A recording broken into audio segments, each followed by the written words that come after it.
లోపలున్న సామాగ్రి అంతటినీ కూడా పూర్తి స్థాయిలో ధ్వంసం చేయడం, మరి దాంతోపాటు చర్చిలో ఉన్న బండలన్నీ కూడా పగలగొట్టి నిప్పు పెట్టడము, ఇవన్నీ కూడా చేయడం జరిగింది. ఇమీడియట్గా తెలియగానే మేము కూడా పోలీస్కి కూడా చెప్పడం జరిగింది. అంతకుముందే కూడా ఇక్కడ యాజమాన్యం కూడా కంప్లైంట్ చేయడం జరిగింది. జరిగిన సంఘటన పోలీసులు దీని మీద పూర్తి స్థాయిలో విచారణ చేస్తున్నారు. ఇక్కడ శాంతియుతంగా ప్రశాంతంగా ధర్మవరంలో కానీ అనంతపురంలో కానీ ఒక శాంతియుతమైన వాతావరణం ఎప్పటి నుంచి మనకు అందరూ అన్ని కమ్యూనిటీలు ఒకరినొకరు యాక్సెప్టెన్స్ ఇస్తే మనం ముందుకు వెళ్తాం.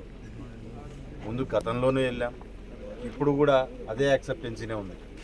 కానీ కొంతమంది ఆక్తాయిలు చేసే ఈ చిల్లర పనులకు ఈరోజు రకరకాల పెడార్థాలు తీసుకునే పరిస్థితులు కూడా ఈరోజు చాలా వరకు ఏర్పడుతున్నాయి. అటువంటి వాతావరణాన్ని ధర్మవరంలో ఎటువంటి పరిస్థితుల్లోనూ సహించే పరిస్థితి ఉండదు. ఖచ్చితంగా ఇది డిఎస్పీ గారితోనూ ఇక్కడున్న సిఐ గారితో అందరితో కూడా మాట్లాడడం జరిగింది.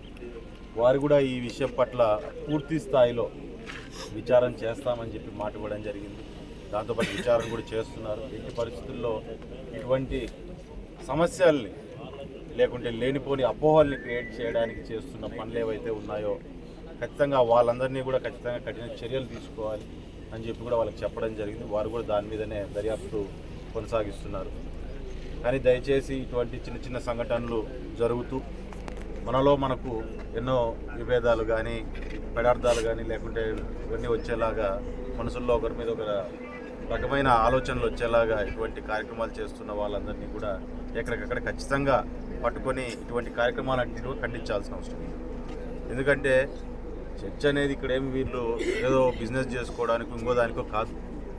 వారి ఈరోజు ఇక్కడ నమ్మకం ఎవరైతే ఉన్నారో జీసస్ క్రైస్ట్ మీద నమ్మకం ఉన్న వాళ్ళకు వారందరికీ ఒక అండగా వాళ్ళు కూడా నిలబడము, ఆ ప్రేయర్స్ చేసుకుంటూ వాళ్ళు ముందుకు వెళ్ళడం ఒక మంచి వాతావరణం. వాస్తవంగా చెప్పాలంటే గ్రామంలో ఉన్నవారికి కానీ చర్చ్ వారికి కానీ అందరికీ కూడా ఒక మంచి వాతావరణంతోనే ముందుకెళ్తున్నారు ఇన్ని రోజులుగా. కానీ ఎప్పుడూ జరగనిది ఈరోజు జరగడం అనేది కూడా చాలా బాధాకరం. ఖచ్చితంగా దీని మీద ఖచ్చితంగా కఠిన చర్యలు తీసుకుంటాం.